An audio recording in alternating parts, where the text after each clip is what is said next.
We are Geekcentric, and you can be too.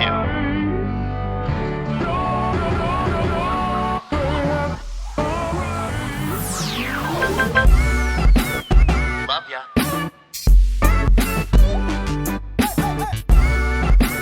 Get home safe, guys. Peace.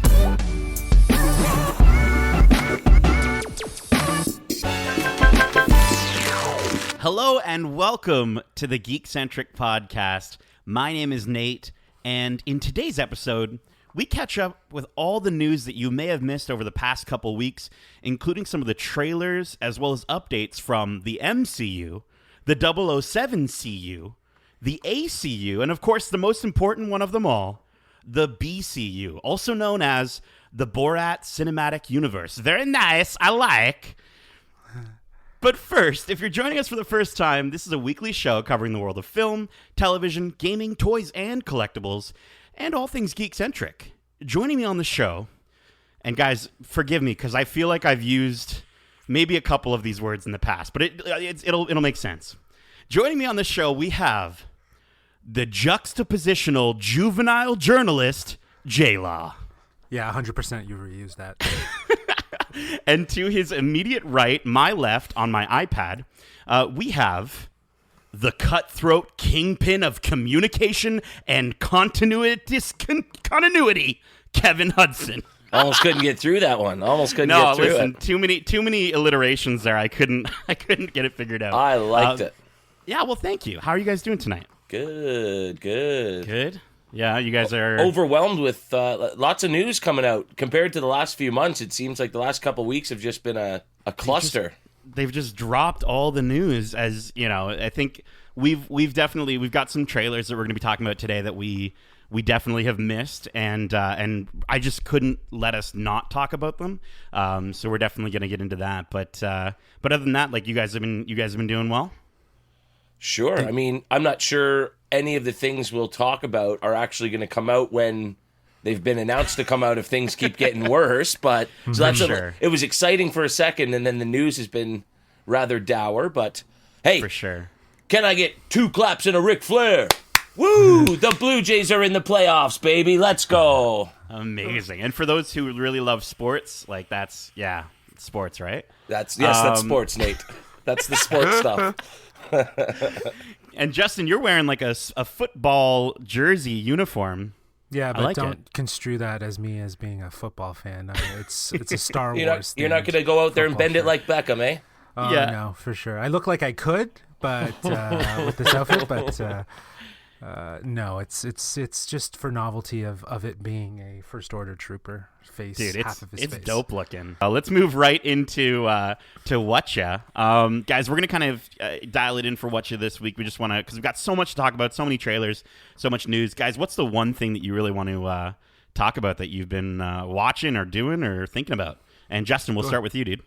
Well, the thing that I would like to share with you guys, something I saw on Netflix, is Enola Holmes, which was actually really good. I actually really enjoyed it. It was because fun. of her. It was fun. Yeah. Oh, yeah. So you checked it out as well? I watched it too. Yeah. Yeah, I thought she was amazing in it, and like, I don't know, just for such a young actress to have such a level of commitment, and obviously we're talking about Millie Bobby Brown here. It was fun. It kind of reminded me of that Apple TV show with Haley Steinfeld that's based on Dickinson.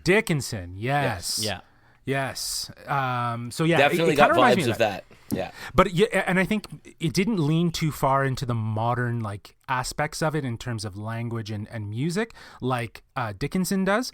But there's a lot of like, you know, fourth wall breaking, and those moments feel very personal and very genuine too. And that's her kind of carrying that character right through, and it feels contemporary in that aspect, and really great montage sequences and stuff like that. So it's a lot of fun. I enjoyed it. It's not great, right? But if I was to give it a rating, I'd give it a B. You know what I mean? I found it a solid Sunday afternoon movie. You know, it was fun and light and easy, and it was good. So is that a C or a B No, minus? that's a solid B for sure. It's just crazy. There must be more time in between the seasons of Stranger Things than I'd imagine, because I mean, we're only 3 seasons deep there, but she has just grown up so much from that first season to now. Like, she's maturing in front of our eyes, you know? Yeah, no, that's it too. That's absolutely. You see her growing up. So I have a huge respect for her, and just how committed she is to her craft at such a young age, being 16. And I think at some point she's gonna get a role. She's gonna knock it out of the park, and she's gonna get nominated for an Oscar and potentially win. I honestly think that's in her stars. Yeah, I can see that for sure. You heard it here first, folks. Yeah. So yeah, Justin, burger bet. How many years? What do we want to say? In the next 3 years? Oh, I think she'll have to be in her mid-20s, right? So yeah. I think she's gonna be. It's when she starts to really adult and like actually, really get into it, because like she's an executive producer on this movie. So I feel like the capacity of what she's already adulting fairly quickly. Yeah. But like even in the capacity of how committed she is to this character and portraying it, she really had a say in terms of the tonality of how she was going to portray it. Like it does feel slightly improv, but also very, very refined in terms of like her demeanor of her character. So really giving depth to it. So cool. That's Henry crazy. Cavill Already being an executive producer, those Stranger Things paychecks must be sick. Yeah, but I honestly though I think that again I don't really understand always what classifies a producer or an executive producer, and if it is money, but it also is just creative input. It is creative input in the sense of like she might not be contributing any money, but she's defining the character, right? And she's committed to the project, and maybe she is pulling some of her resources to help produce the movie in some capacity. Right. But she it could just be a creative thing where she's really just owning this character, and they do leave it in a way that there could be more to this story. Yeah, I felt like it was very much a contained story, but I'd go back to that world one more time. We're gonna get especially the just to home see cinematic more universe. Yeah, just to see more Henry Cavill, because I thought he had a fun take on Sherlock. Did he take his shirt off? No. Nope, shirt's on. Shirt's I'm on. not watching it then. Screw that. No, no, but you're right, Kev. I think like he had a very unique approach to how he portrayed. He wasn't. Everyone's existing interpretation of Sherlock thus far has been kind of a little bit manic, like like a lot going on in the mind, but yet very focused. He just he just played it calm, cool, and collective. So I don't know if we didn't get to see so much of like his version of that character in terms of like really figuring things out. Little windows of moments, but yeah, it felt very nuanced to being more focused on Alona than it did Sherlock. He's just more of a very familiar character that we know. But it'd be interesting to see if in this, if there was a sequel, if the paths of them kind of cross a little bit more than maybe they team up on something or something. I was waiting for it in this film, I gotta say, but like I like though that they didn't lean too hard in clinging her to Sherlock's image and really trying to define Alona as her own character, so that they could potentially do a sequel in that capacity. So it'd be interesting. Cool. Get so Moriarty in there. It's on Netflix, right? Yes, it's on Netflix. I think it dropped on Friday of this past week. So cool, awesome. I think this excellent. Friday, yeah. You made me want to check it out. There's a lot of mixed reviews, but I think I will definitely check it out. Kevin, what's ya? Well, as I mentioned at the top of the show, been deep into the baseball as the postseason comes up. Honestly, by the time people are listening to this, the Jays will probably have been eliminated. No. But I'll at least ride that wave of excitement for the next couple days. There we go. But Sarah and I checked out Raised by Wolves. Oh, yeah. Let's get into it. That show is BS crazy, man. That is nuts. Okay, but Kevin, are you enjoying it? I can't tell. I'm intrigued. I don't know if I like it, but I'm certainly like, what is going to happen next? So that's a good Have sign. you watched it all? Have you watched it all? I think we're 3 or 4 episodes deep. I'm not sure how many have been released yet. There's 7, I think now. I've wow. watched So we are a bit only behind. 1. Okay. I've watched 1, so we'll keep it to maybe just very surface level, because I got to get back to no that one. spoilers. Yes, yeah. No, I mean, like the entire time I'm watching it, I'm just like, man, Kevin probably hates this. I mean, I don't hate it. I don't dislike it. That's for sure. Again, I'm not in love with it, but sure. I'll tell you, the first time you see some violence and gore, it was kind of alarming, like kind of out of nowhere. Yeah. What, in the first episode? Yeah. Mm-hmm. Yeah, when she's like using like sound to make these people explode, like it's crazy. Don't look at her, and then all of a sudden it's just boom, splatter. There goes the faces, and we're ready to roll. So, but directed by the first 2 episodes directed by Ridley Scott, and like you can You can absolutely see that influence in there's those first two episodes. There's mad right? alien vibes going on for sure. Pacing, the ultra like very wide shots that you're getting, like those establishing shots. But one of the things that I thought was kind of interesting was the aspect of them they're in these like really rubber skin tight suits, the mother and the father, and then also just like the ships just looking like jelly beans that are consistently floating. Characters, and I this is, it's not really a spoiler, but characters get some reconstructive surgery done in like half a second, and it's these little details where you're just like, okay, I'm willing to suspend my disbelief, but like. You're asking a lot of suspension of disbelief to a point where it starts to feel cheesy in almost in a way that to me it felt very much like some of the cheesy sort of sci-fi-ness of like a Doctor Who, right? Where you're looking at it, but because the writing is so good and because I think it has sort of that HBO quality, to me it pushes past that to the point where I'm willing to accept that. But only because of the writing. If this was set in the 90s, if you told me this was a 90s show and you put like a 90s film grain on it, I'd be like, yeah, that's absolutely a 90s show. Do you know what I'm saying?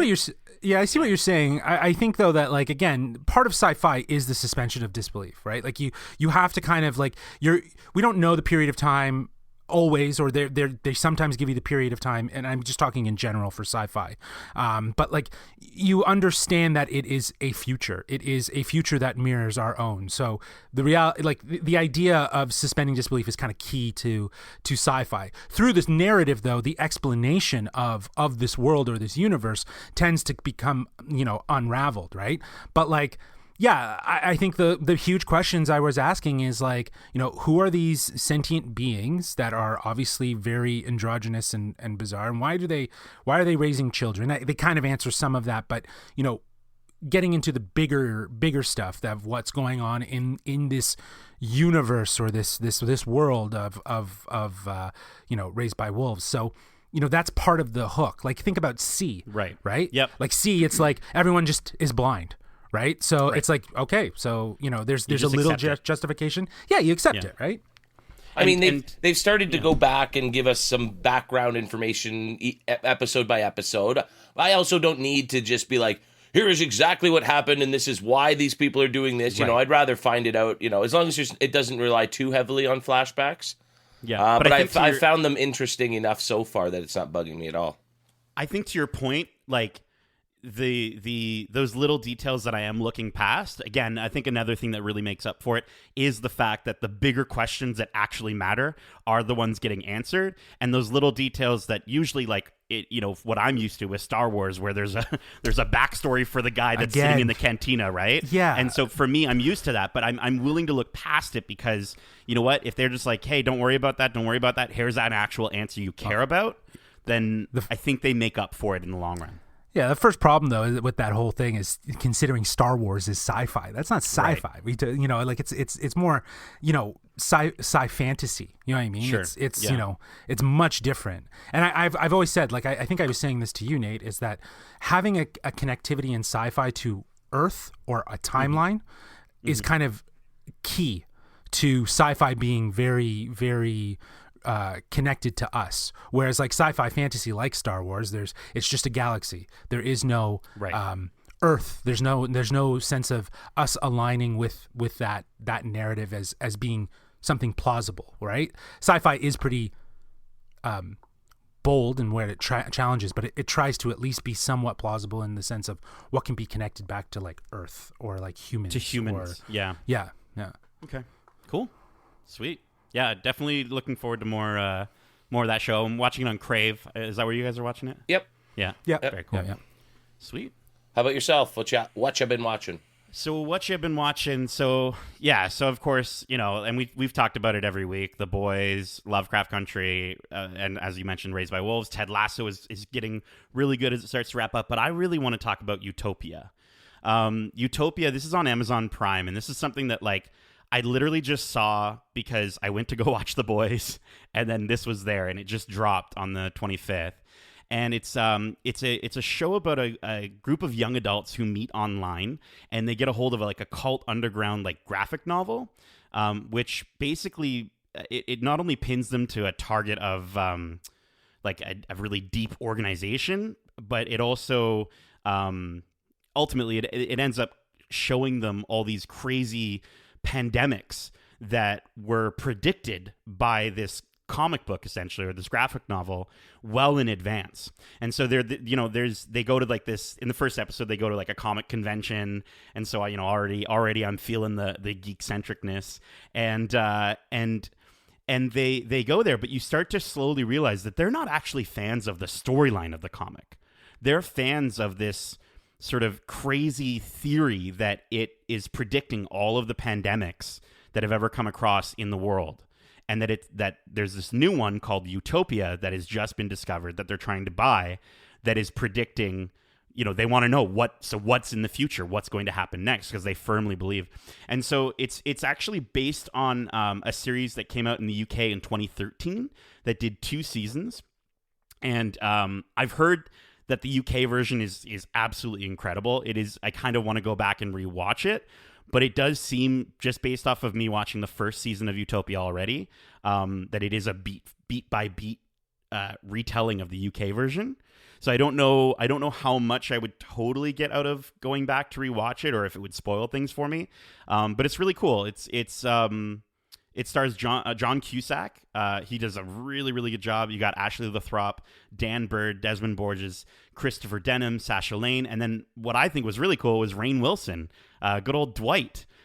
He plays a character named Michael Scrines, which I just thought was absolutely hilarious. And I don't know if Michael Scrines is from the UK version or not, but if they simply brought that from The Office, it's a little threat level midnight homage. A little bit of threat level midnight homage. And he plays a scientist, and he does such a good job with it. But the whole show it's brutal. It's just like, it's no holds barred. It's very violent. So it's like giving me vibes of, there was a show, I can't remember if it was on Amazon or not.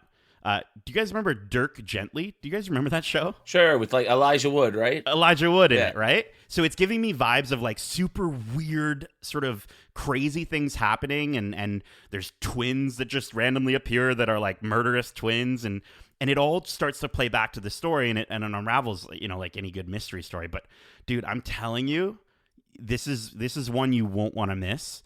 The only thing I don't know what to tell you is whether to watch the UK version first or not, because we find that a lot of times like the UK version of these shows are way better. If we look at something like Sherlock, right? The American Sherlock, I didn't even go near with a 10-foot pole because it just didn't look like it would hold up to the Benedict Cumberbatch version, right? So I don't know if I watch the UK version if it's going to be way better, but definitely give it a go. Check out that first episode. It's on Prime as well. So when you reference American version of Sherlock Holmes, are you talking about the one with Robert Downey Jr.? No, there was a show that they did where it was like Sherlock, but I think Sherlock was played by a woman. Oh no, or something. Wasn't Watson by Lucy Liu? Oh yeah, that was a TV show. Yeah. That was a TV show. You're right. It was not good, and I don't think it lasted very long. Yeah. Right. It lasted 6 or 7 seasons at least. I think. Really? Oh, Elementary, I think it was, wasn't it?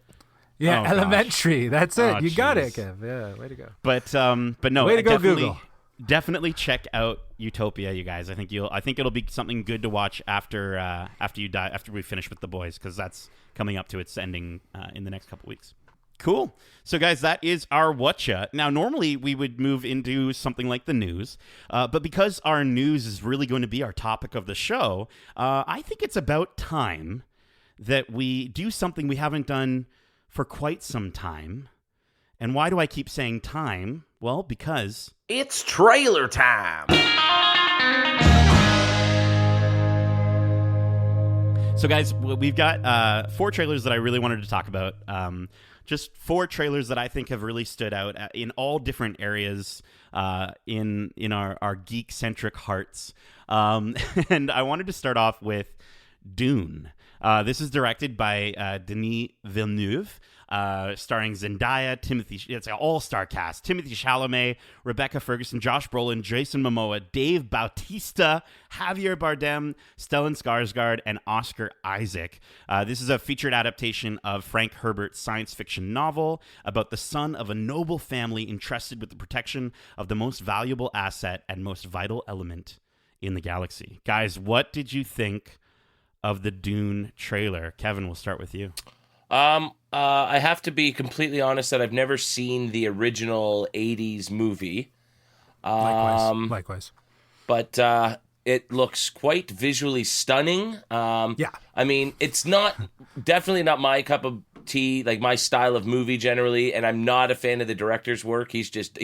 I know he's excellent and people love his work, but he just does not make movies that appeal to me at all. This one seems like it might break that mold, though. It might be a bit more blockbustery than I want. You're telling me that you did not enjoy Blade Runner 2049, Arrival? Well, he didn't do the original Blade Runner. Oh, you're right. Sorry. Blade Runner 2049, but an Arrival? I've never seen Blade Runner all the way through. Arrival was boring. Yeah, I'm not a big fan.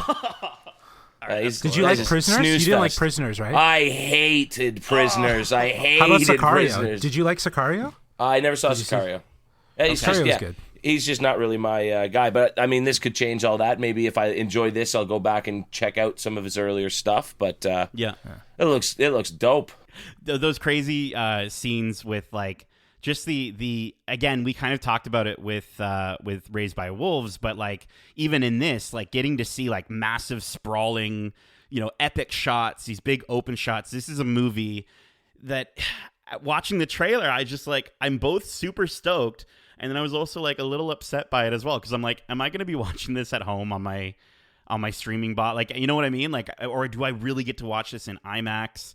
We'll see. But Justin, what did you think? Yeah, I think it looks incredible. I'm kind of with Kevin. It's like I never saw the original, so I don't have anything to compare it to in terms of like, how nuanced it is going to be connected to the original, which I don't know if that's necessarily his intention. But I'm a fan of this director. Just on that point really quickly, like I don't know if you've seen the mashup and people have got like side-by-side clips, and there's literally they can take the whole trailer from the original movie and match it up shot for shot with this new trailer. Yeah. So I think it pays a lot of homage to the original, if that's the case. Cool. So yeah, but I do think though it looks absolutely stunning. Deakins didn't shoot it. He shot Blade Runner 2049, and I was certain that he had shot this one, but he got another cinematographer. But it has what I like about it is that like I like this filmmaker, and I feel like, he did Blade Runner 2049, which was a very like he loved that story, and him doing Dune. It's not like it's like almost like it's like a sequel to what he's doing, but not like directly. It's like in that same world. It's in that same. It's gonna have that probably that same sort of tone. It feels very connected to his other body of work. So I'm definitely interested and intrigued to see it, and I'll 100% check it out. But yeah, you're right. That's the one thing that I'm wondering. Is this going to be something that I'm going to have to check out at home? And I really hope not. I hope that I hope it somehow gets if it has to get delayed, it's going to get delayed. Is it getting delayed? Has it been delayed? Do we know? Still showing a December 18th, 2020. So we'll see. But I think, I think December is like almost pretty much delayed.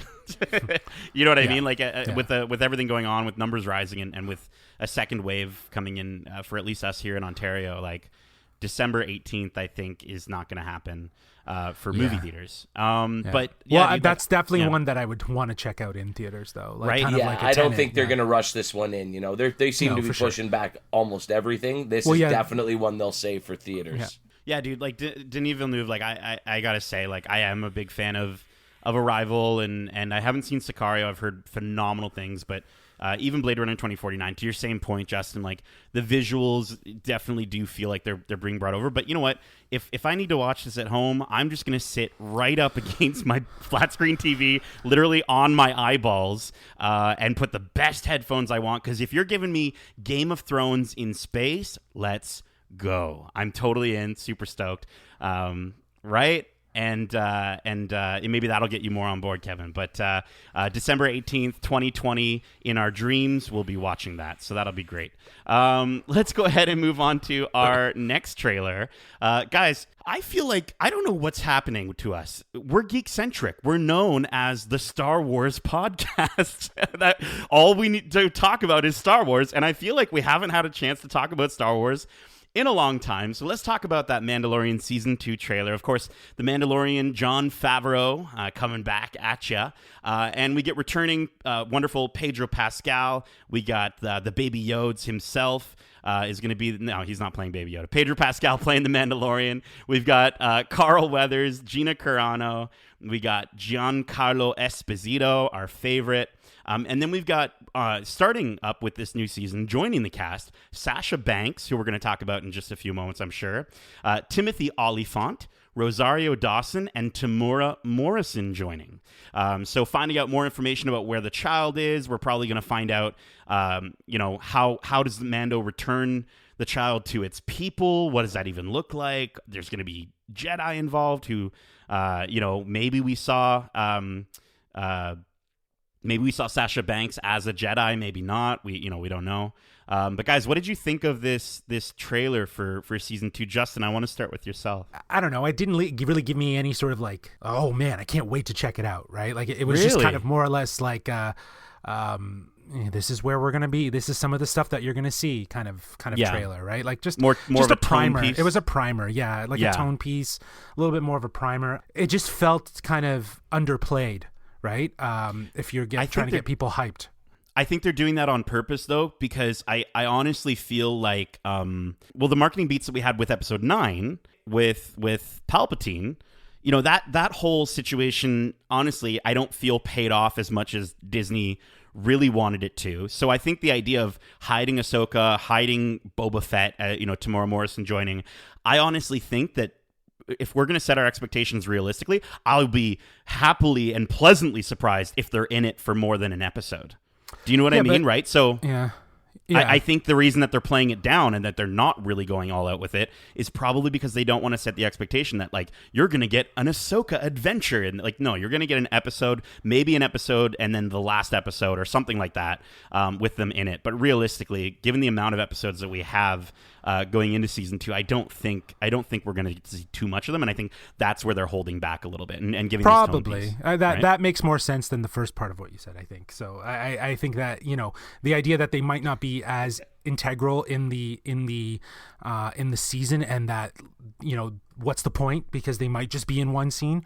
Yes, I can understand that. But even the fact that, like, this has gone unconfirmed, all of it's gone unconfirmed, it's all been like the rumors. So are they just gonna wait and just say, yeah, we don't need to address it, and we'll just, if they're in the show, they're in the show. Like if fans will be surprised. So is that good? I guess that's good. That kind of leaves a little bit of surprise, to your point, and it doesn't necessarily put it over your head and be like, oh, but yeah, you might be right. Like, it could be like one scene with Ahsoka and then she's out, you know what I mean? And that's it.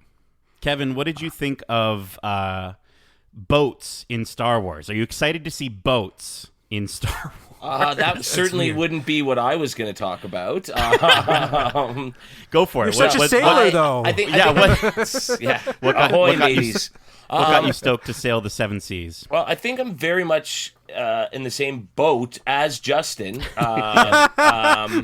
in that it didn't do much to get me excited, but I think I'm already excited enough for it. I just enjoyed the first season enough that, like, I'll welcome it back. I think the one thing that I'm concerned about, I really hope it's not just more of the same, I hope it sort of moves past the episode, adventure of the week sort of style, and goes to a more rounded, fleshed out story that carries over, like an arc over, the whole season. So it looks like there's enough going on that it'll go one of two ways. It'll be this episode, this happens, this episode, you know what I mean? Or it'll sort of be this growing, fleshed out story. So that's what I'm hoping for, because Right, and we talked a lot about in our watch club for Mandalorian, and I think we've all agreed that we want to maybe do another watch club for season 2, which would be really cool. We're gonna look into the format of that to see how we can make that work for the podcast. But I think we talked about in our first season, a lot of our first season reviews, just in the sense of like, this is a trial run for this show. This is a first season. This is Disney. This is Jon Favreau learning what do the people actually want. And I think to your point, Kevin, at least the vibe that I got from this trailer was, yes, we are going to get more of a streamlined story. We are going to get more of a straightforward adventure. Maybe we get an episode or two that is an offshoot, but maybe a little bit more linear, which I'm really looking forward to. And I got to say, if they are going to that snow planet, which everyone thinks is Hoth, and it's not Hoth, if that's Ilum, that's going to be dope. Because to see Ilum, to see the First Order start to grow Starkiller Base, like the beginnings of Starkiller Base on Ilum, and to see the child have something to do with that, or I don't know. I just think it's a really cool moment in time that they're capturing with this season, and I'm really stoked. Plus, Boba Fett. Child. I mean, let's go. The child. Yeah, the child had a reason for helping to build the First Order's base on. You watch. Yes. You listen. No, you like, watch. I There's going to be some campy no. situation. I think though that's hope not. No, that's the dumbest thing. If they do something like that, that would be the stupidest thing I've ever heard. The likelier thing is kind of like how they treated Tatooine in Mandalorian season 1. It's like a planet that they're visiting. You know what I mean? Like they're stopping off there, and maybe the First Order isn't even there. Do you know what I mean? Like they haven't even arrived, or maybe to your point, it's just a very small group that are doing like some sort of research or anything, something like that. Reconnaissance, yeah. So. Jinx, cool. Yeah, you guys got the military down. Did you guys hear the directors that are going to be in it? I haven't actually. Give us some of those. Favreau is going to be directing the first episode. And of course, the last episode, but I'm not sure. But anyways, it just has a list here. So Favreau, Rick, I can never say his last name, Famuyiwa, Dave Filoni, obviously. Bryce Dallas Howard's coming back, guys. Oh, yeah. Peyton Reed. That's going to be Kevin's favorite episode. Yeah. Peyton Reed is going to be directing an episode, so that's a newcomer. Robert Rodriguez, which is pretty nuts. I want to know what episode he's directing. And if I get Carl Spy Weathers. Kid vibes, I'm out of here. But no, Carl Weathers is going to be directing one too. So cool. Oh, that's cool. Yeah. That's pretty neat. That's really, you could see in the making of in the documentary, which is fantastic on Disney Plus. If you haven't checked it, some people actually I know like that more than they like the show. Carl Weathers, you can totally see him directing. Like you see, there's moments when they talk about him almost directing some of the other cast. Yeah, he's directed and so things, though. Well, to hear that he's doing an episode just makes me super stoked. Yeah, exactly. Very cool. Awesome. Well, we are going to get to see that really soon, October 30th. Halloween. We're all going to be staying inside, dressed up as little Yodas, and we're going to watch. We're going to watch Mandalorian season 2, guys.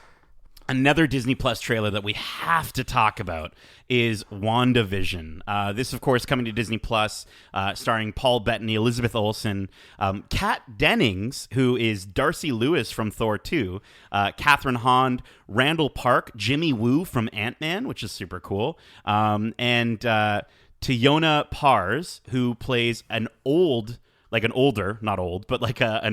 Monica Rambeau, who was originally 5 years old in Captain Marvel, which takes place in the 90s. So to see an adult version of Monica Rambeau is super cool. This is obviously very integral.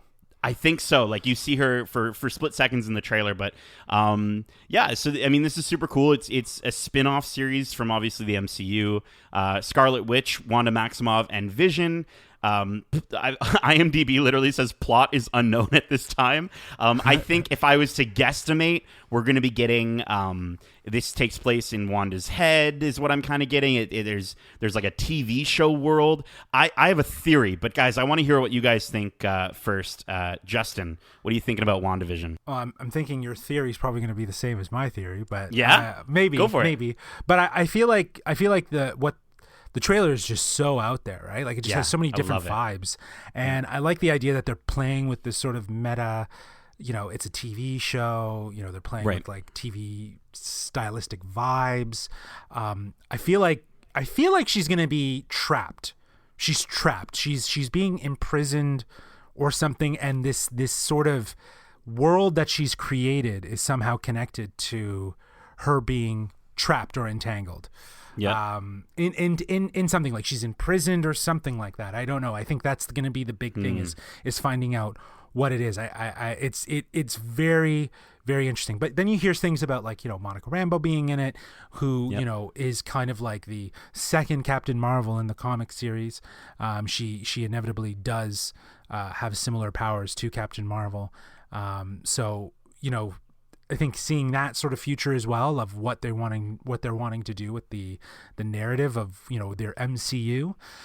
It's interesting. It's hard to get a read off of it. I'm just glad to see Paul Bettany back as Vision though. I love him as Vision, and the old costumes, like the old looks, the retro look. Of Scarlet Witch, and then the retro look of like Vision. You know what I mean, and whatnot. So Catherine Hahn, I think, is actually going to be the bad guy. I think she's going to be the one that's kind of keeping her in some sort of like contained mind state, you know? So what we're seeing, I have a theory for that too. Yeah, exactly. So it's like, it's all these sort of ideas of what we're seeing is like this picturesque world in Wanda's mind. So it looks cool though. It looks really cool. Sorry. Cool. I was ranting. No, yeah. Kevin, what are you thinking about this WandaVision supposedly supposed to be playing into Doctor Strange, the new Doctor Strange movie?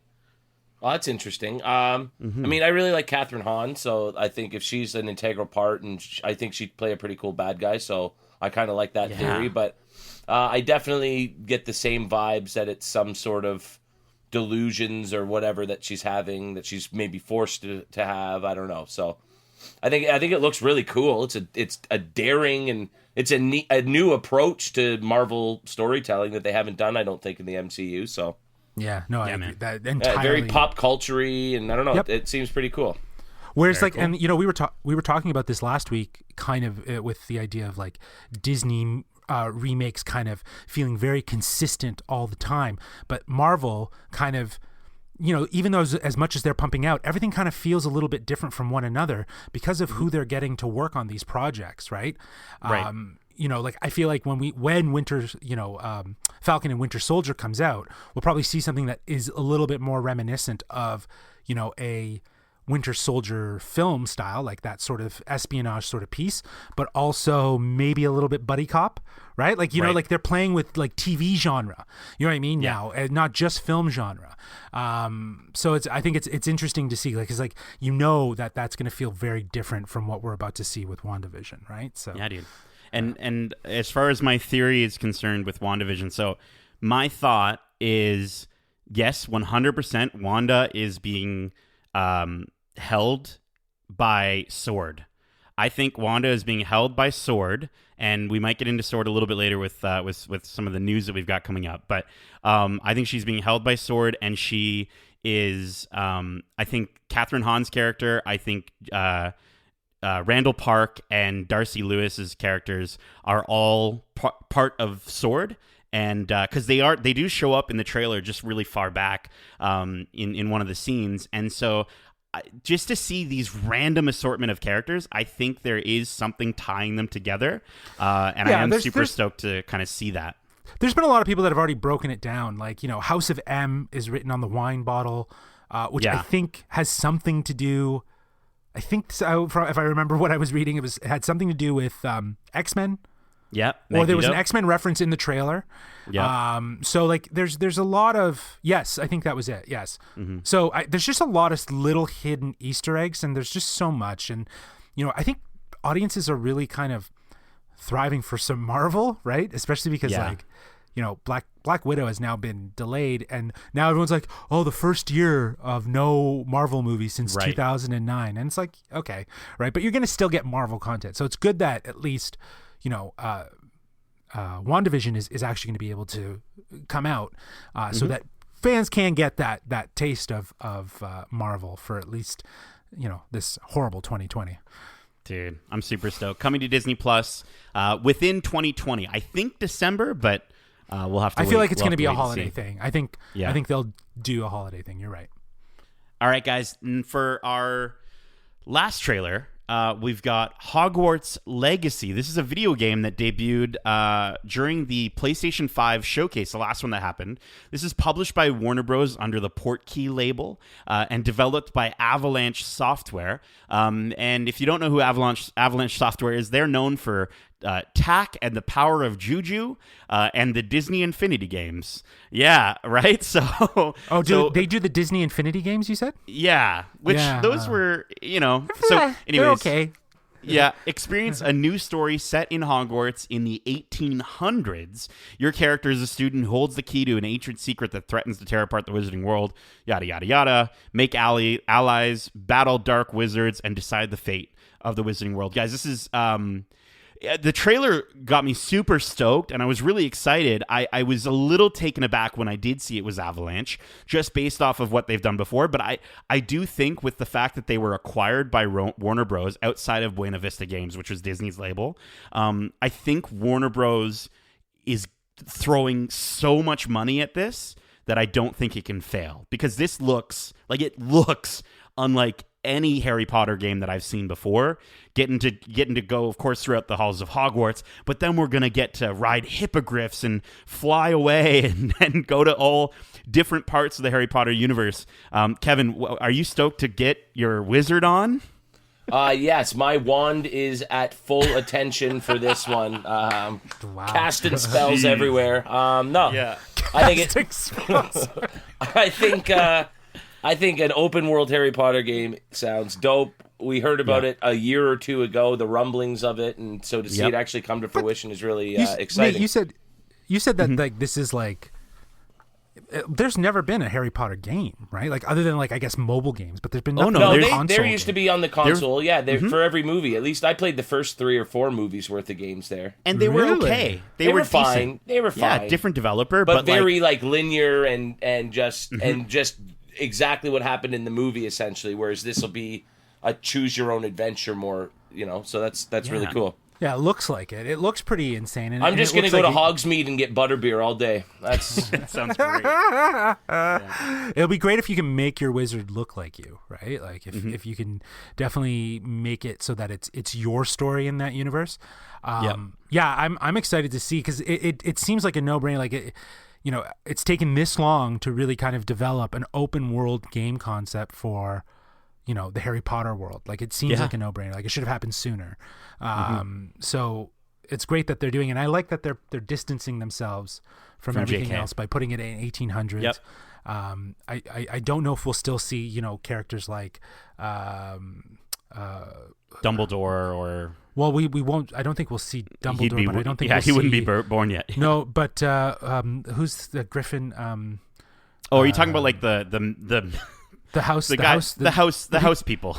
Yeah, the people that their houses are named after. I'd imagine they're older than the 1800s. Godric Gryffindor and Ramona Ravenclaw. I think they'll be in there. I'd imagine they were much older than you just think they were older 100 years before our Harry Potter story takes place. Right, I guess so. Yeah. So I feel like they won't be around because there'll still be more of a legacy and a myth that helps ground the sort of experience of Hogwarts. But what's going on in Hogwarts in 1800s will be different, right? And that's going to be really interesting to see what they're going to do with that. So, and it was really interesting to see like everyone on Twitter I think was super mixed, right? Just because of the idea of like super stoked to see a Harry Potter game of this caliber, but then to a lot of people would bring up the idea of not wanting to give their money to J.K. Rowling right now, just based off of recent events and things that she's saying and how she's acting. But one of the big things that the developer kind of really pushed out there was, guys, this is this is them saying this is a brand new story. And at the end of this trailer, which I don't know if I watched a newer version of the trailer. I don't think it said this in the original. It literally says live the unwritten. And I think they're really trying to push that and really say, guys, this is a brand new story. This is written completely separate. Yes, there's still within the world and within, some of the key aspects of it. But for the most part, this is a story written away from J.K. Rowling, which I think kind of helped to appease a lot of people's trepidations when putting money towards this, right? The only thing I'm worried about, and we'll kind of wrap up trailer time with this, but the only thing I'm worried about is it is coming out in 2021. Awesome. Gives them a lot of time to work on the PS5, Xbox Series X and S versions.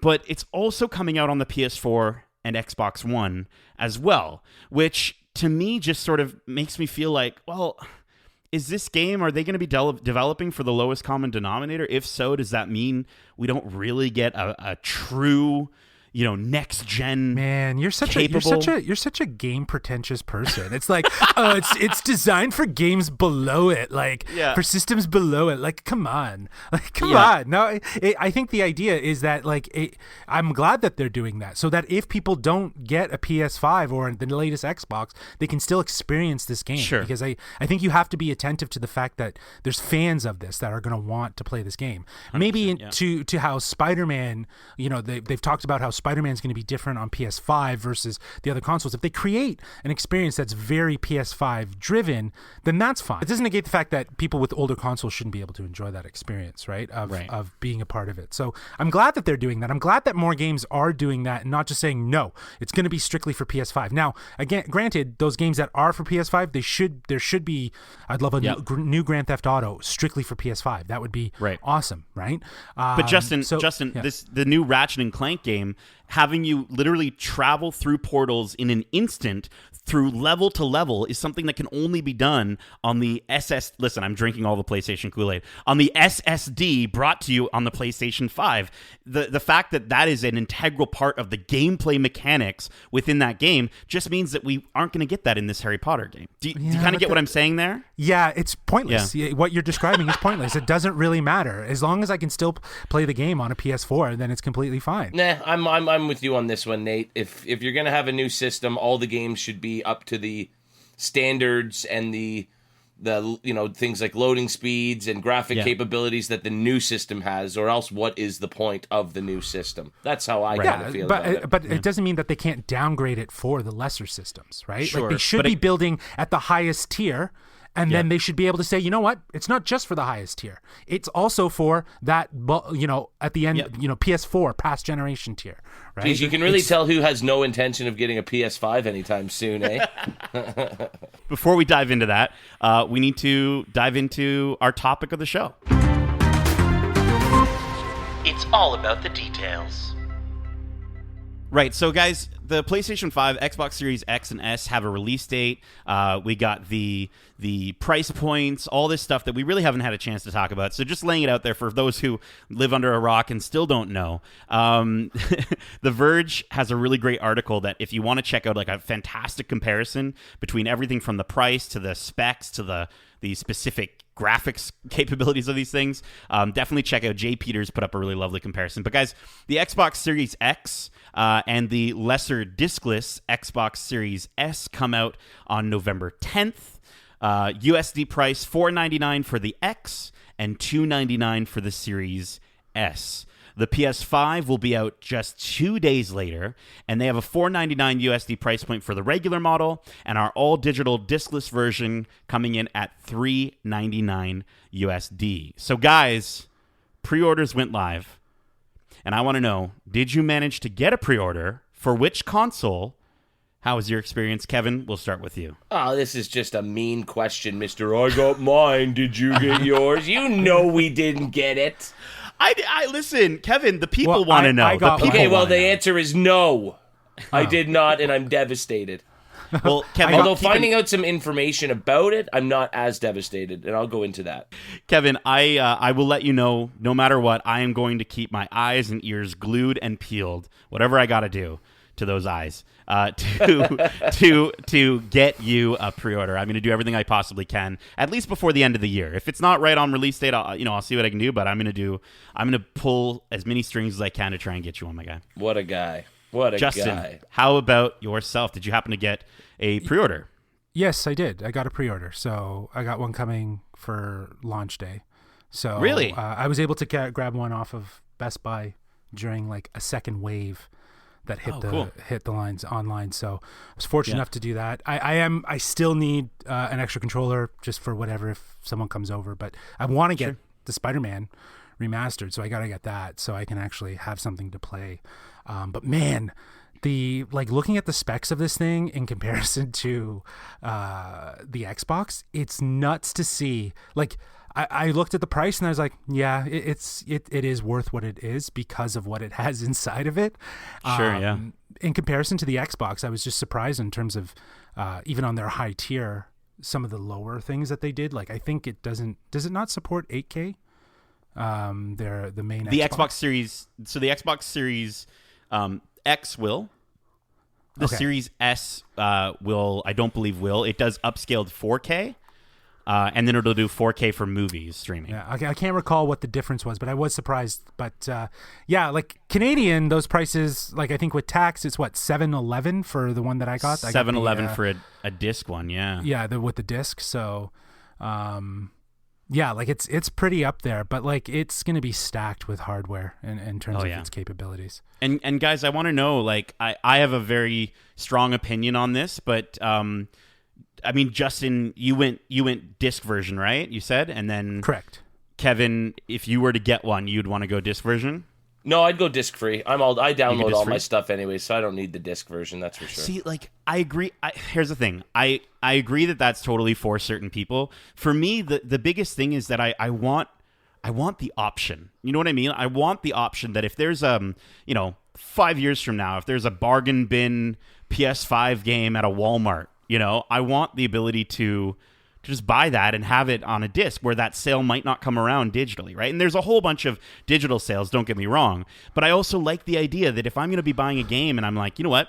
I might not keep that game. I might want to trade it in. I have the option to. And with the disc version, I still have the option to download things digitally if I want to. I went for the disc version for myself because I like having a Blu-ray player. Like it doubles as that for me. But the reality is that I think it's smart that PlayStation has come out with a completely, wireless model. And I think they are going to start offering more sales and discounts and bundles through the online platform that are really going to be very much an incentive for people who do have this system. And, they're going to appreciate that, right? Like in the long run, having that capability. Because if you subscribe to PS Plus and, they're going to give you deals. Like, there's going to be more of an incentive there. They got to push service. They have to push this idea of that. Because I think Xbox is kind of inching ahead in terms of that in comparison to with PlayStation. Game Pass, yeah. Yeah, and especially with like PlayStation having really strong graphical game capabilities, it will be interesting to see how they can start. Okay, we got this handled. How do we start managing services and really creating like, a better experience? So I think it's smart. I think it's actually very, very smart that they came out with the discless version. I think it's great. I mean, yeah, for somebody like myself that, hasn't plugged in a DVD or a Blu-ray in probably 4 years, right? To save $130, when you're looking at a $500 price tag and I can trade in my PS4 and maybe get, $150, $200 off of that price, all of a sudden it becomes incredibly manageable. So for me, I like the option that I can save that money on something I probably would never use, Yeah. I guess the difference is the amount of games that maybe we all buy, in the sense that I've just been bitten way too many times because I've bought a game that I thought was going to be a 9, turns out it's a 7 or a 6. And I play it, and I'm like, I don't really want this anymore. And to give you an example, like I haven't even started Avengers just because of all the negative things I've heard. I want to play at least the storyline of that. Past that, to be honest with you, I feel like I would want to trade it in. Can I do that? No, because I got it digitally. But also, right? I don't understand why you'd buy something at full price when it first comes out without the intention of, like I'll save my money instead of getting money back for a trade-in. I'll wait 3 months for a game and save $30 off of the price there, right? Like that's where I'll say, So I think it's all your strategy on how you do it, right? And everybody has a different approach. So I completely see what you're saying with the trade-in and everything like that. Mm-hmm. Whereas I'll get that money by waiting 3 months and then playing the game on most titles. You know what I mean? Just because I don't game nearly as often, I think as you. So. Cool. So yeah, everybody has their own strategy. Cool. Well, guys, I could realistically turn this into an entire video game podcast as I've done in the past, but we're going to go ahead and hop back into some movie news. Before we jump off the game thing, I must say that I think the most disappointing news to come out of that release was the lack of backwards compatibility in terms of games that are going to be offered on the PS versus the Xbox. You know, I was really hoping to get my hands on some old PS2 titles. Right. And so to find out that it wasn't going to be an option was, I think, the most disappointing thing to come out of all the news. Yeah, I think the Xbox sort of gave a lot of people the impression that the PlayStation, that Sony was going to kind of follow suit with the amount of backwards compatibility, because Xbox being able to, you know, play original Xbox games going forward through backwards compatibility is something that they actually, Microsoft started growing with, like the Xbox One X. Sorry, there's so many X's. So because of that, I think people just assumed, like, yeah, Sony's going to have PS2, PS3, and I just don't see that being something that they are really taking into importance. I'm devastated. I will never get to play the original Battlefronts 2 again, and that saddens me. It might find its way online. You know, maybe we get a remaster so much. Yeah, Pod Racer, to Justin's point, we're playing N64 games on the Switch, so maybe we'll see it on the Switch. But yes, let's quickly move into the next story here. Guys, just really quickly, before we get into like actual serious movie news, did you guys see the Borat 2 title and what it's called? I'm still reading it. What is it? Guys, the official title for Borat 2 has been revealed, and I'm gonna need a full week to process it. It was apparently the movie was shot and screened in secret already, and the movie is called Borat: Gift of Pornographic Monkey to Vice Premier Mikhail Pence to make benefit recently diminished nation of Kazakhstan. Wow. Like, what is that? Like, I was laughing because I was watching like a trailer for King Kong, the video game based off the movie by Peter Jackson or whatever that game was called on 360. For this movie to be the gift of porn. Anyways, just unbelievable. Guys, what are you, just really quickly, give me a minute on this. What are you expecting from the sequel to Borat, Kevin? It's been, 14 years since the... I mean, I'm not sure how somebody like that, you know, like Sacha Baron Cohen can do this anymore. You know, he's just so recognizable, and the character has just become such a, for better or worse, a cultural icon in a lot of ways. And so I'm wondering how he was able to fool people and sort of trick them, but... I'm wondering if he maybe has Borat as a character in and throughout the storyline, but maybe he's a different character for the parts where he has to trick people. Right, that makes a lot of sense. That's a good call. But it definitely was smart of him to film it and then announce that it was coming out, you know? Or else everybody'd have their eyes open looking for him, right? So True. Justin, what do you want from Borat 2? I don't know. I think it's at a political time where it's good for Borat to return and make some commentary and call some things out and you know, it's very much like not in the same way, but just watching a documentary recently on Netflix, The Social Dilemma, just breaking down this idea of, you know, social media, government, and all this sort of stuff. So, you know, Borat is probably one of the most, as Kevin says, iconic characters that really knows how to call out and be very poignant with his comedy. But yeah, I think it's going to be interesting to see how it comes out. Like, has there been any more information about when, or if it's going to be on a streaming service? You know, I was just thinking. I wonder when he filmed this. If he filmed this any time over the last 5 months, then he literally had an excuse for a disguise under a mask. You know what I mean? 100%, like, that's how you could really sort of hide that character from really being noticeable. So I wonder if that played into it at all.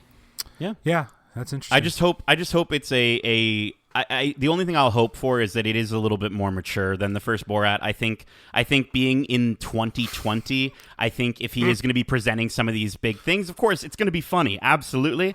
But I just hope that there's a bit more growth, right? Because I really think there's a lot of things about the original Borat that are still very funny, but also a lot that are cringy now for the wrong reasons, just in the sense of watching them back. So hopefully Borat 2 will enlighten us all very soon.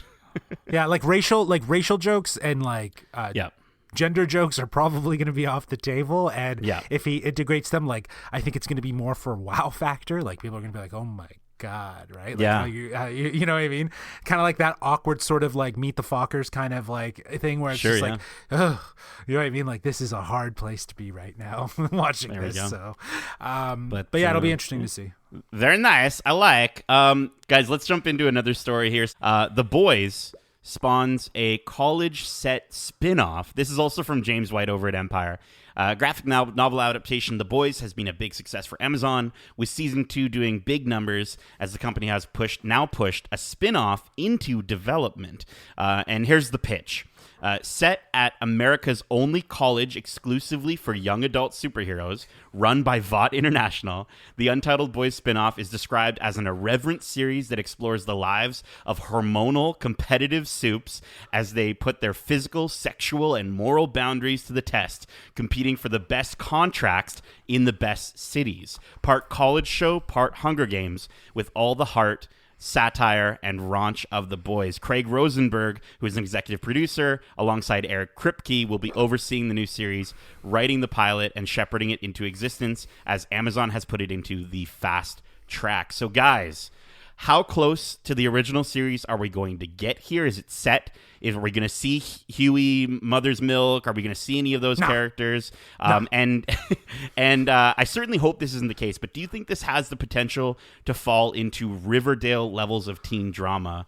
Kevin, let's hear from you guys. Not a chance. I don't think so I at all. hope not. Yeah, I hope not too. I'm wondering if it's going to be concurrent, sort of along the same timeline as the actual show. But no, I'll take American Pie, with fighting and blood and guts. Sure, I'll take that.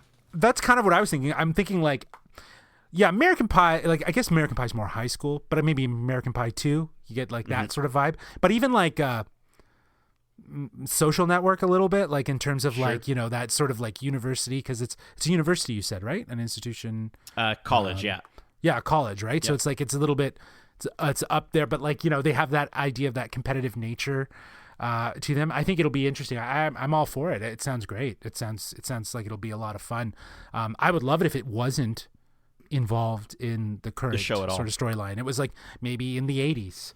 You know what I mean? Oh, like, no more prequels ever. But again, it doesn't have anything to do with any of the current characters that we see, right? Like, I'm talking like, because there's a long history of superheroes, right? Like, there's a long history. But that of also just means that the ending is irrelevant because it has no bearing on what's happening. But why? now, but right? why does it have to have a bearing on it? Why does it have to have a bearing on because it? Because if I already know that the outcome is irrelevant, then what's the point of watching? That's just my biggest issue with anything. Yeah, but I'm just saying it's a spin-off. It's a spin-off. It has supposed to a spin-off is a separate show. It's not associated with it, so it doesn't need to have any sort of tie to this. They've established that soups have existed for a long time. Yeah, but I don't need. Well, not really, right? Like, they have. Who was the first one that would have been, used the project? Well, you haven't seen the new episode. Have you seen the latest episode? No, I haven't. Okay, then we're going to shut up. Then you need to watch that. Okay. Yeah.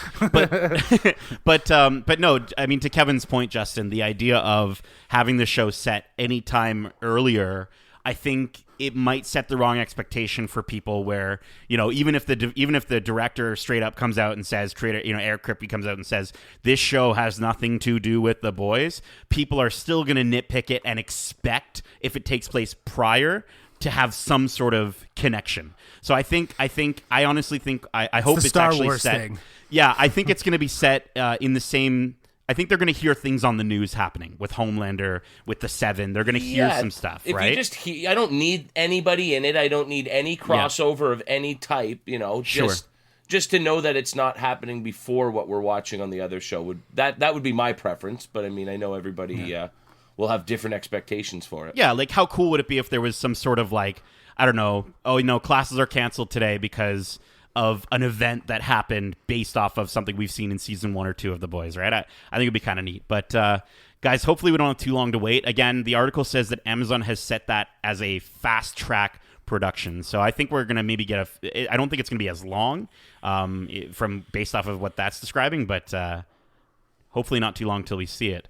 Kevin, you wanted to talk about that beautiful man that had a mustache but then didn't have a mustache, and the possibility that he could be showing up in a movie with numbers. Kevin, what is this all about? Well, I was very excited last week when the VulcanReporter.com claimed that the next actor to play the legendary Secret Agent Man had been cast, and it was none other than Tom Hardy. So that got my fanboy crushing going pretty hard there. Right. We talked about it in our Tenet review, how much we would have wanted him in there. Yeah, for sure. So that was very exciting. But the announcement, while the announcement was met with universal approval, from what I could see, it has not yet been confirmed.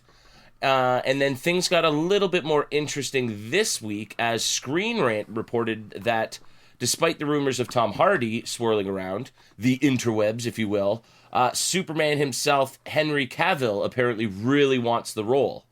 So nothing is set in stone, obviously, but who do you think would make the better martini-drinking badass? Tom Hardy, 100%.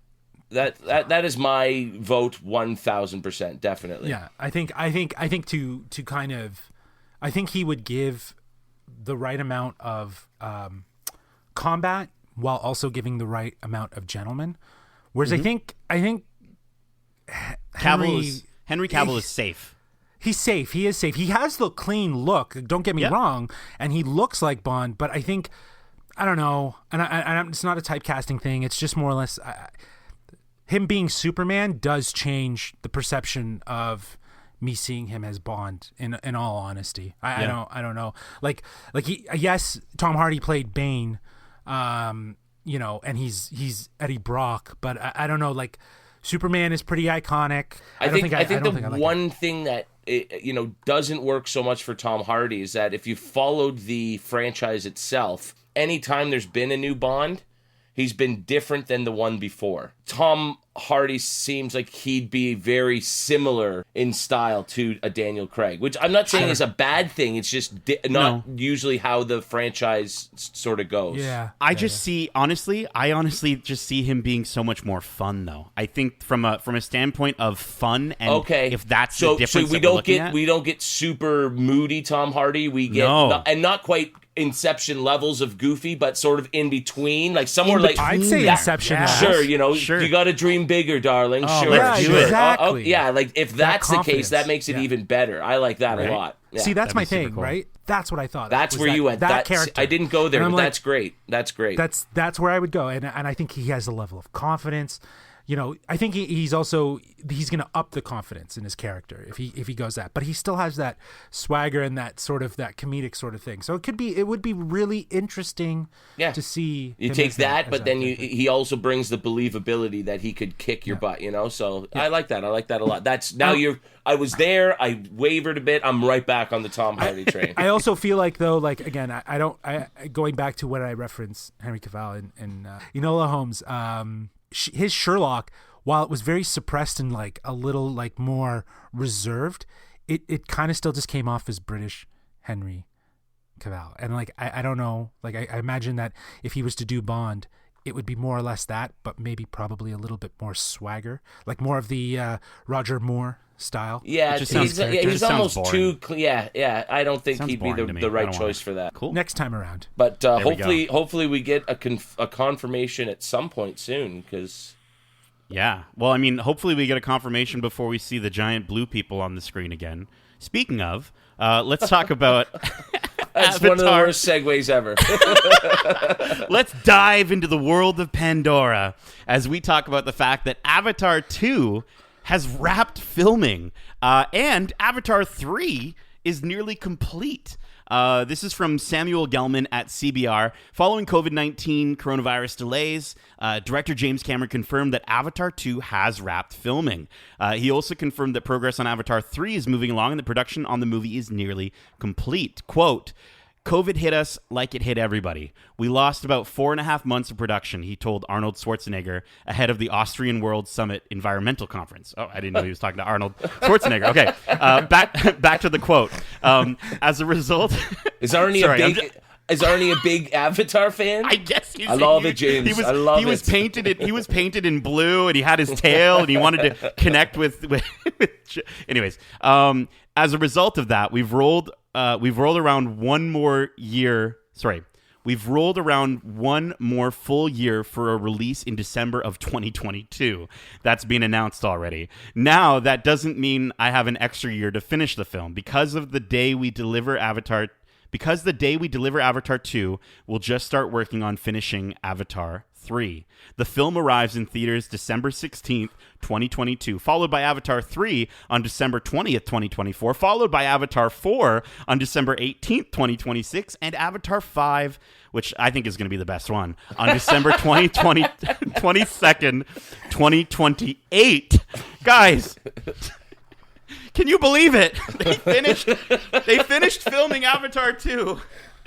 But guys, given that they still have 2 years. Oh my gosh, post-production. Guys, given that this huge delay has occurred, and this movie is now a sequel to a movie that's over a decade old, guys, I want to know, what do you think that James Cameron and the Avatar team have to do to get audience excited about installments 2 to 5? I don't know about 43-year-old me when the 5th one comes out, but it's gonna be great. You're gonna take your kids to it. I mean, the movie wasn't anything to remember really, but in terms of what he did visually, I'm excited. That's all I remember. Yeah, like he's literally going to spend longer than entire productions take. Just to do post-production on this thing, it's going to be bonkers, man. So I hope so.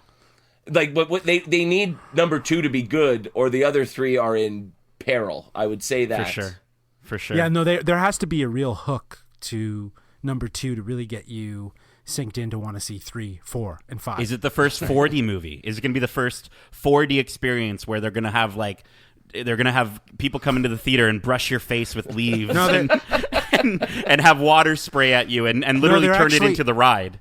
They're actually dressing up and doing it in front of you. Like they're it's just actually a stage play. Yeah, just a stage play. Yeah, with crazy CGI. It's real people moving through CGI. It's just it's gotten to the point where I'm like, it can't fail. To me, it can't. It has to. There has to be something about it. It's just gotten so beyond even being fathomable that the fact that he said they finished filming to Arnold Schwarzenegger, who's a huge Avatar fan, is just blowing my mind. Oh yes, I can't wait for the Navi. Yes, the Avatar. I want to be in the Avatar. Anything else we want to say about Avatar 2 before we move on to that? I'm not looking forward to it. Great. Not looking forward to it. It's all. I'm just really, whatever. even with the Arnold endorsement, that's enough for me. Yeah, dude, I'm down. He's got me pumped for it. Oh man. Well, listen, I don't know if Arnold endorsed this movie or not, but Kevin, you had some talking points around we talked about Mulan in our last episode. Check out our review for Mulan, the live action Disney movie, which we thought was I won't spoil it. Go check it out. But Kevin, what's this next live action news that we've got about the Disney live action universe? Well, it's certainly going to give you happy thoughts. Join me over here. I'm apparently on the casting couch today. I'm bringing all the casting news. But casting for the upcoming live action Disney movie Peter Pan and Wendy. I think it's actually just being called Peter Pan now. Okay. I think that's been announced for both of the titular characters.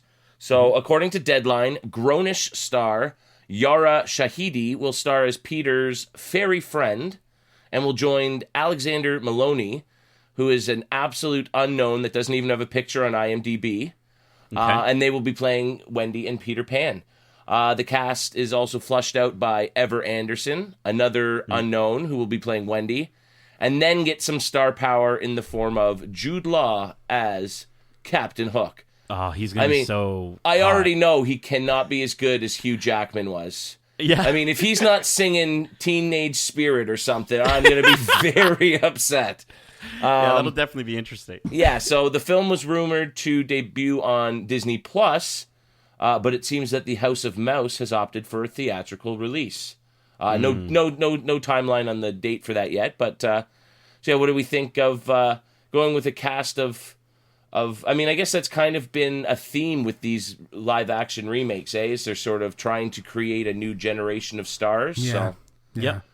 And perception, right? Like it's also just like it's how we perceive these characters, right? So changing that, right? So I think that's good that they're kind of moving things around, because you said that the Peter Pan character casting, there's no photo of him. He doesn't even have a picture on IMDb when I looked up, because I was like, I've never heard of this guy, and I haven't watched Grownish. I guess what is that, like a spin-off from Blackish, I believe. Oh yeah, Yeah.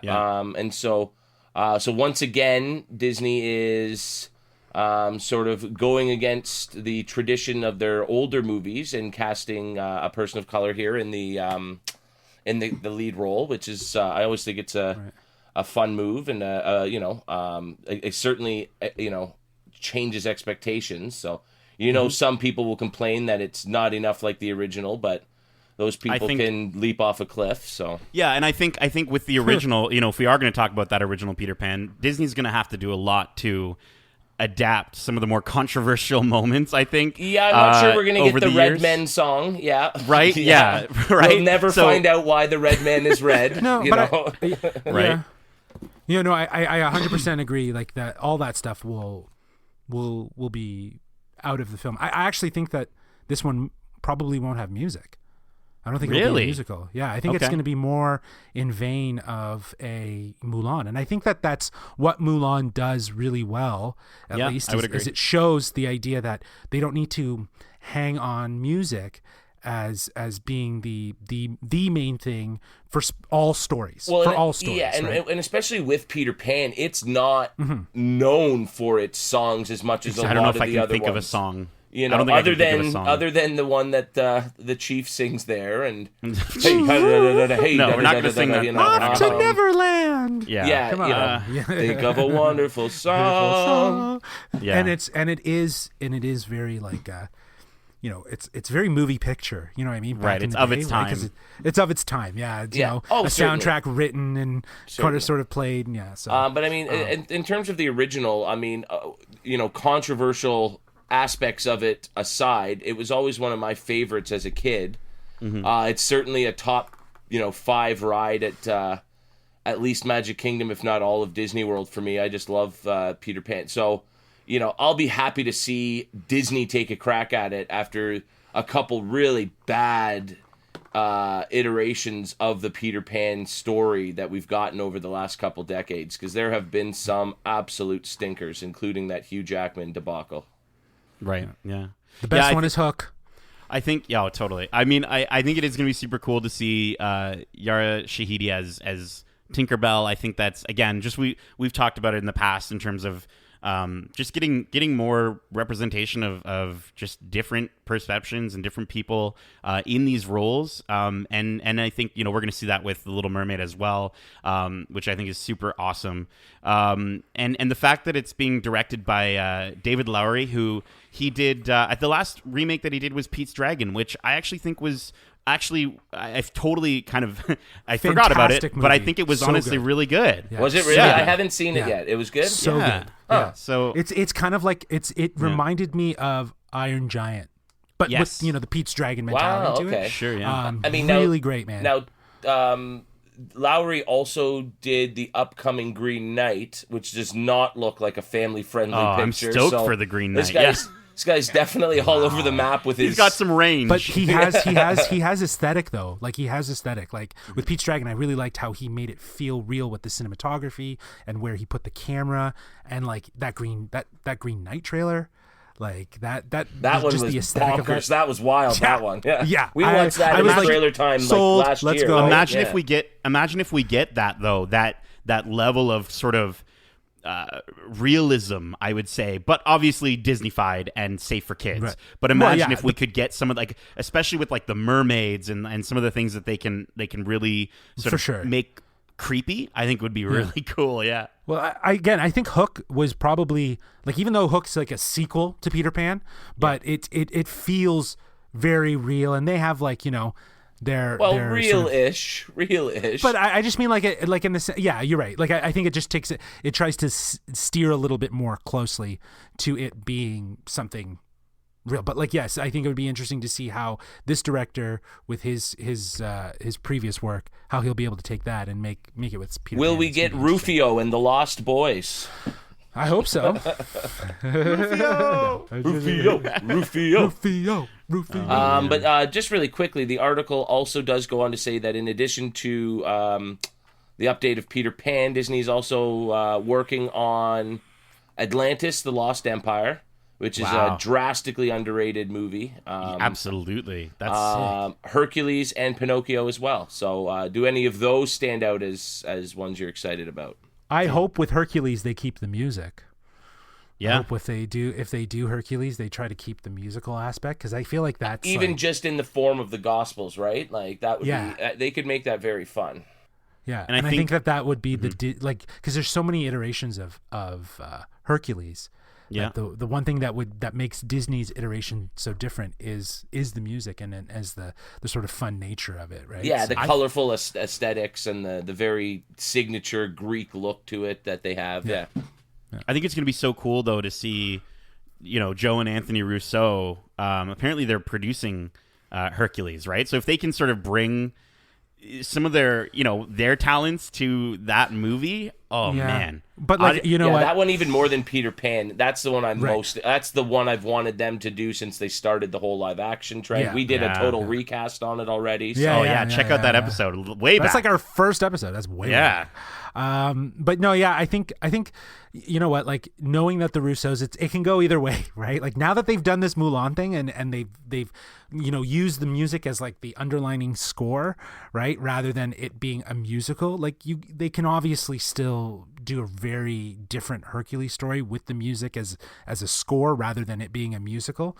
So who knows how, but it would be interesting to see Joe and Anthony Russo go do a musical, kind of do a musical quality-esque sort of film. It would be interesting, right? So I guess it's 50-50 really.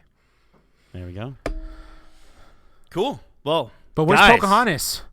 Oh, where's dude. Pocahontas? Let's get that going too. But guys, that is it. Was there any other news that we missed? Did you guys? I think that was it. No, I think we covered it all. It's certainly been a busy couple weeks though. It's been fun. It's been so long since we sort of got trailers and news coming out, and so I mean, again, we talked about it at the top that who knows if these are going to be slowed down and pushed back a little and whatnot with everything going on. But even just a taste, and we now have some, we don't have movies to look forward to as we approach the holiday season, but we've got some shows to get excited about. So absolutely, yeah. Cool. I'm wondering what they're going to do for Oscar season, right? Like, there's some movies that are hitting TIFF right now, and like, and I think it's primarily being streamed. I'm not really sure how that's all working. I haven't really looked into it. Yeah, if you thought the last Oscars was very different, oh boy, get ready for Zoom calls. Get ready for this Zoom, and the Oscar goes to, and then it's just frozen. Bum. I gotta say, you just mentioned something though. I think if you were to do something where you sold passes to a virtual TIFF. Where you could, I think that's what they did. That sounds really cool. And you could buy a 1, 3, or 5 movie package and sort of maybe even choose which of the ones you wanted to see. That'd be wicked. Yeah, I think that's what they did this year, and if they did, then that's smart on them. So, but the reason why I'm saying that is just because there have been rumblings of films that have been coming out of TIFF, and I'm like, where the heck are people going to see this? Is is this why we're at 700 new cases? It's like, what is happening, right? So, but yeah, it'll be interesting to see if maybe towards the end of the year, if there is like, these like 10 movies of 2020 that you must see if we actually like watch it. Maybe not 10. That's going to be another 3-hour podcast. Poor listeners. Well, hopefully you can look forward to that 3-hour podcast. But also look forward to a Watch Club coming up. If you want to get prepared for Watch Club Mandalorian Season 2, please, throughout the month of October, watch Season 1 of Mando. Trust me, it's a blast. You can follow along with our previous Watch Club if you want to. Just skip to the end of the episode and enjoy that. We're going to see how we format it in the episodes to come. We'll figure that out. But guys, that is it. If you have any news stories that you wanted to send us, or if we missed something in the news, please do so. And Justin, where can they do that again? They can reach us at wearegeekcentric@gmail.com. That's wearegeekcentric@gmail.com. Sorry. I love how he was still surprised somehow. One of these days we're going to nail it, guys. One of these days we're going to nail the email plug. We hope you enjoyed this week's episode. And if you did, make sure to subscribe to us wherever you like to listen to podcasts. We are Geekcentric, and you can be too. Which means you can also check us out on YouTube at youtube.com/geekcentric. Follow us on Twitter at geekcentricyt. Follow us on Instagram at wearegeekcentric. Guys, is there anything that we have? We keep saying we're going to pop something out. Do we have anything that's just... we're about to hit the upload button. Any of that stuff? I have... like 50 They just keep piling in. I'm like, I have no... You're buried under them. You're buried under them. Come on, dig out of them. And I thought we were getting closer to a chance to get back in the studios, and that's not looking good. No, it's tricky. No, it seems like everything is picking up again. So it's I honestly, to be very transparent, been very busy with outside stuff. With actual work.